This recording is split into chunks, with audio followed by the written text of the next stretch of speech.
नमस्कार, आप देख रहे हैं इंडिया वॉच और मैं हूं आपके साथ स्नेहा सिंह। वक्त हो गया है बिजनेस वॉच का, तो चलिए शुरुआत करते हैं बड़ी खबरों के साथ। ईरान और इजरायल में जंग की वजह से दुनिया भर में आर्थिक संकट गहराता जा रहा है। खासकर कच्चे तेल और गैस की सप्लाई बाधित हुई है। एनर्जी सेक्टर में अडानी ग्रुप का बड़ा कारोबार। बता दें कि अडानी ग्रुप का इजरायल में भी पोर्ट का बिजनेस है। हालांकि मौजूदा हालात से निपटने के लिए अडानी ग्रुप पूरी तरीके से जुटा है। इस बारे में Adani ports and special economic zone के प्रबंध निदेशक करण अडानी ने अपनी पूरी रणनीति बताई। बता दें कि एक मीडिया कॉन्क्लेव में करण अडानी ने कहा कि जिस तरह से वैश्विक स्तर पर तनाव है और सप्लाई चेन में थोड़ी दिक्कत आ रही है, इन समस्याओं को देखते हुए अब भारत के लिए मजबूत सप्लाई चेन बनाना बेहद जरूरी हो गया है।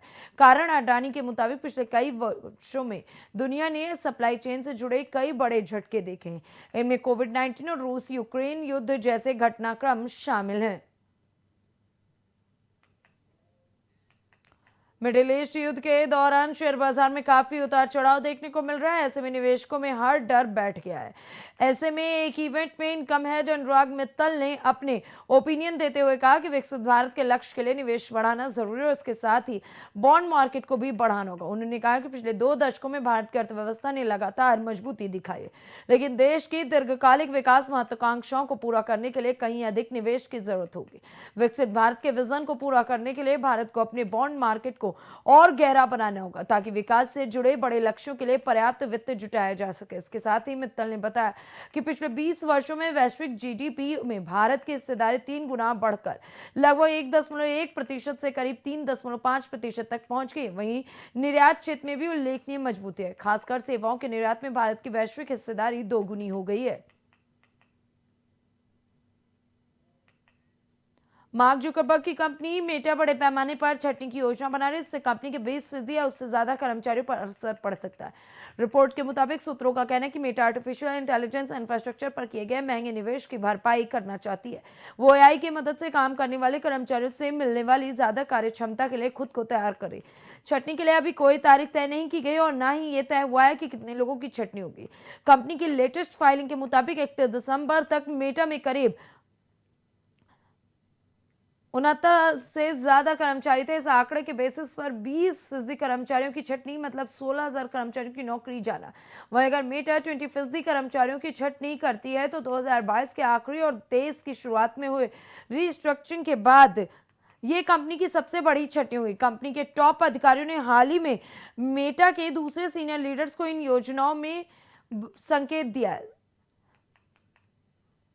साथ ही उनसे योजना बनाना शुरू करने को कहा है। कर्मचारियों की संख्या कैसे कम की जाए। इस हफ्ते शेयर मार्केट में काफी उतार चढ़ाव देखने को मिला। 16 मार्च से शुरू हो रहे सप्ताह में देश में 3 नए आईपीओ खुलने जा रहे हैं। इनमें से 2 पब्लिक इशू में इनबोर्ड सेगमेंट के हैं। इसके अलावा नए हफ्ते में पहले से खुले एक आईपीओ में भी पैसे लगाने का मौका रहेगा। यह भी मेन बोर्ड सेगमेंट का है। जहां तक शेयर बाजार में नए लिस्ट होने वाली कंपनियों की बात है तो नए सप्ताह में 3 कंपनियों के शेयर अपनी शुरुआत करने वाले हैं। इनमें से 2 कंपनियां मेन बोर्ड सेगमेंट की हैं। जीएसपी क्रॉप साइंस आईपीओ का मेन बोर्ड सेगमेंट में 400 करोड़ का इशू 16 मार्च को खुलेगा और 18 मार्च को बंद होगा। प्राइस बैंड 304 से 320 रुपए प्रति शेयर और लॉट साइज 46 शेयर है। कंपनी बीएसई एनएसई पर 24 मार्च को लिस्ट होगी। वहीं नोवस लॉयल्टी आईपीओ कंपनी 60.15 करोड़ जुटाना चाहती है। इश्यू 17 मार्च को ओपन होगा। प्राइस बैंड 139 से 146 रुपए प्रति शेयर और लॉट साइज 1000 शेयर। 20 मार्च को आईपीओ बंद होने के बाद शेयर बीएसई एसएमई पर 25 मार्च को लिस्ट हो सकते हैं। वेस्ट एशिया में बढ़ते जियोपॉलिटिकल टेंशन का असर भारतीय शेयर बाजार पर साफ दिखाई दिया। पिछले हफ्ते इंडियन बेंचमार्क इंडेक्स में करीब 4 साल की सबसे बड़ी साप्ताहिक गिरावट दर्ज की गई। कमजोर ग्लोबल संकेत, रुपए में लगातार गिरावट, विदेशी निवेशकों यानी एफआईआई की भारी बिकवाली और कच्चे तेल की बढ़ती कीमतों ने बाजार पर दबाव बना रखा। बीते कल खत्म हुए हफ्ते में बीएसई सेंसेक्स 5.51% यानी 4,354 अंक गिरकर 74,563 पर बंद हुआ। वहीं निफ्टी 50 भी 5.31% यानी करीब 1,299 अंक टूटकर 23,151 के स्तर पर आ गया। पूरे हफ्ते बाजार में भारी उतार चढ़ाव देखने को मिला और मंगलवार को छोड़कर बाकी सभी कारोबारी सत्रों में बाजार कमजोरी के साथ बंद हुआ। वहीं स्मॉल कैप शेयरों में भी दबाव देखने को मिला। बीएसई स्मॉल कैप इंडेक्स लगभग 3.6% गिरकर बंद हुआ। कच्चे तेल की कमी और कीमतों में बढ़ोतरी से पैकेजिंग इंडस्ट्री भी परेशान है। रॉ मटेरियल की लागत में करीब 50 से 60% की बढ़ोतरी से पैकेजिंग मटेरियल महंगा होगा। इससे कंपनियों की प्रोडक्ट पैकेजिंग कॉस्ट भी तकरीबन 15 से 20% बढ़नी तय है। वेस्ट एशिया में युद्ध चलते पैकेजिंग मटेरियल बनाने वाली कंपनियों के सामने रॉ मटेरियल का संकट खड़ा हो गया। बबल रैप और ईपीसी फोम बनाने वाली नोएडा की कंपनी का कहना है कि प्लास्टिक ग्रेनुअल्स की कीमतें पिछले 10 दिनों में 95 से 100 रुपए प्रति किलो से बढ़कर सीधे 160 से 170 रुपए प्रति किलो हो गए, जिससे कारोबार पर प्रभाव पड़ा। वहीं पैकेजिंग मटेरियल का इस्तेमाल ऑटोमोबाइल से लेकर ओईएमएस और व्हाइट गुड्स बनाने वाली कंपनियां बड़े पैमाने पर करती है। इसके अलावा ई कॉमर्स कारोबार में पैकेजिंग का अहम रोल है, जिससे ग्राहकों तक सेफ डिलीवरी संभव हो पाती है। शेयर बाजार में जारी गिरावट से इन्वेस्टर्स हैरान हैं। इस हफ्ते सेंसेक्स करीब 4000 पॉइंट्स गिर चुका है, जबकि निफ्टी 5% फिसला है। कई सालों बाद किसी एक हफ्ते में भारतीय शेयर बाजार इतना गिरा है। इससे पहले 2020 में कोविड की शुरुआत में मार्केट में बहुत तेज गिरावट आई थी। खास बात यह कि छोटे बड़े सभी शेयरों में गिरावट है। इन्वेस्टर्स इस गिरावट से काफी निराश हैं। एक्सपर्ट्स का कहना है कि अभी हर एसेट क्लास में कमजोरी है। 28 फरवरी के बाद से सोने और चांदी में कमजोरी आई। डॉलर के मुकाबले रुपए भी कमजोर हुआ। कल ये 92.43 के सबसे निचले स्तर पर आ गया। मार्च में डॉलर के मुकाबले रुपए करीब 1.5% कमजोर हो चुका। ऐसा कम होता है कि जब सभी एसेट क्लास में एक साथ गिरावट आती है और आमतौर पर जियोपॉलिटिकल टेंशन बढ़ने पर शेयरों में गिरावट आती है। यूएस स्टॉक भारी गिरावट के साथ बंद हुए। एक ऐसा हफ्ता था जिसमें कच्चे तेल की अस्थिर कीमतों ने इक्विटी को हिलाकर रख दिया, क्योंकि निवेशक ये अंदाजा लगा रहे थे कि ईरान में युद्ध का ग्लोबल तेल सप्लाई पर क्या असर पड़ रहा है। अमेरिका के तीनों बड़े स्टॉक इंडेक्स में रोजाना और हफ्तेवार गिरावट दर्ज की गई। स्मॉल कैप रसेल 2000 इस साल के अब तक के सबसे निचले स्तर पर बंद हुआ।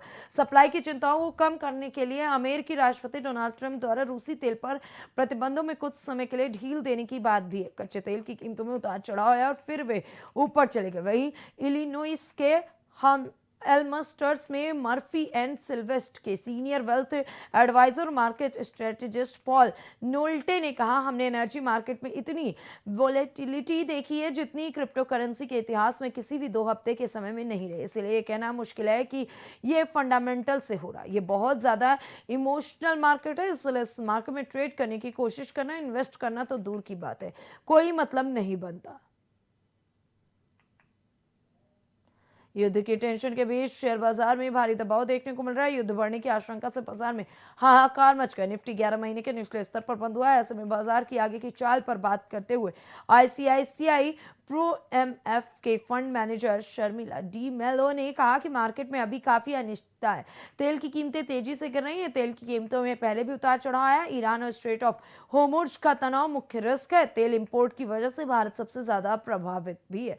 निवेश को लेकर सतर्क रहना चाहिए। पोर्टफोलियो में निवेश धीरे धीरे बढ़ाए। जियोपॉलिटिकल डेवलपमेंट को मॉनिटर करें। लंबी अवधि के लिए निवेश स्ट्रेटेजी बनाएं। तेल की कीमतों से पोर्टफोलियो पर असर संभव है। इसके साथ ही उन्होंने मूवमेंट पर बात करते हुए कहा कि पिछले 3 से 4 दिनों में भारी गिरावट रही। सभी सेक्टर्स में उतार चढ़ाव देखा गया। गुजरात की agrochemical company GSP crop science का आईपीओ आज से खुले जा रहा है।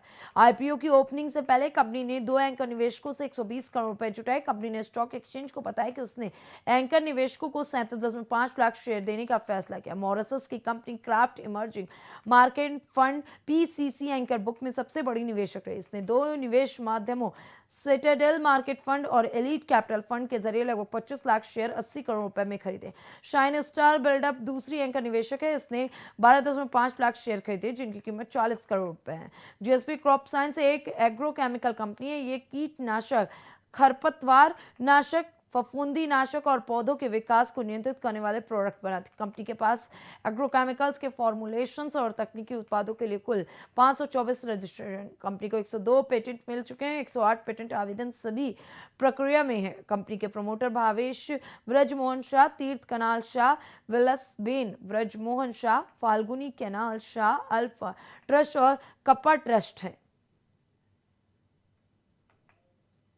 अमेरिका, इजरायल, ईरान के बीच जारी लड़ाई इस वक्त काफी ज्यादा दिलचस्प हो चुकी है। लड़ाई में ईरानी लीडरशिप और बुनियादी ढांचे पर हमले शामिल किए जा रहे हैं। बीते कल लगभग 2 हफ्ते बाद सोने की कीमतों में $5,277 प्रति औंस के उच्चतम स्तर से लेकर $5,054 प्रति औंस के न्यूनतम स्तर के दायरे में रही। वहीं आज एमसेक्स पर सोने की कीमतें 1,69,880 रुपए से लेकर 1,59,350 रुपए प्रति 10 ग्राम की रेंज में रही। अमेरिका और इजरायल ईरान द्वारा परमाणु हथियार बनाने को प्रयास को लेकर खुश नहीं है। इसके लिए उन्होंने ईरान के परमाणु कार्यक्रम से जुड़े ठिकानों को निशाना बनाया। इन हमलों के चलते ईरान के सर्वोच्च नेता अयतुल्ला अली खामेनेई की मृत्यु हो गई, जो 1989 से देश का नेतृत्व कर रहे थे। अब ये युद्ध और भी ज्यादा बढ़ गया, जिससे कमोडिटीज के लिए एक जियोपॉलिटिकल रिस्क प्रीमियम पैदा हो गया। स्ट्रेट ऑफ हॉर्मुज से तेल और गैस की सप्लाई में बाधा उत्पन्न हो गई। ये एक ऐसा प्रमुख जलमार्ग है जिससे होकर दुनिया भर के 20% तेल की खेप गुजरती है। ऐसे में आगे सोने और चांदी की चाल को लेकर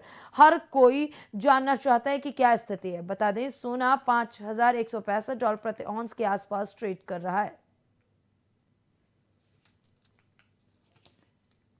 हर दिन की शुरुआत सिर्फ सूरज की किरणों से नहीं होती, बल्कि पेट्रोल डीजल की नई कीमतों से भी होती है, जो सीधे आम आदमी की जेब पर असर डालती है। देश की तेल विपणन कंपनियां ओएमसीएस हर सुबह 6 बजे पेट्रोल डीजल की ताजा दाम जारी करती है। ये कीमतें अंतर्राष्ट्रीय बाजार में कच्चे तेल की कीमतों और डॉलर रुपए की विनिमय दर में होने वाले बदलाव के आधार पर तय की जाती है। इन कीमतों में मामूली बदलाव भी आम लोगों की रोजमर्रा की जिंदगी को प्रभावित करता है। चाहे ऑफिस जाने वाला कर्मचारी हो, टैक्सी या ऑटो चालक हो, या फिर फल सब्जी बेचने वाला व्यापारी, ईंधन की कीमतें हर किसी के खर्च और कमाई पर असर डालती हैं। इसलिए हर दिन पेट्रोल डीजल के ताजा दाम जानना जरूरी हो जाता है। अगर देश के बड़े शहरों की बात करें तो राजधानी नई दिल्ली में पेट्रोल ₹94.72 और डीजल ₹87.62 प्रति लीटर है। फिलहाल बिजनेस वॉच में बस इतना ही। देश दुनिया की ऐसी तमाम बड़ी और अहम खबरों को देखने के लिए बने रहे इंडिया वॉच के साथ।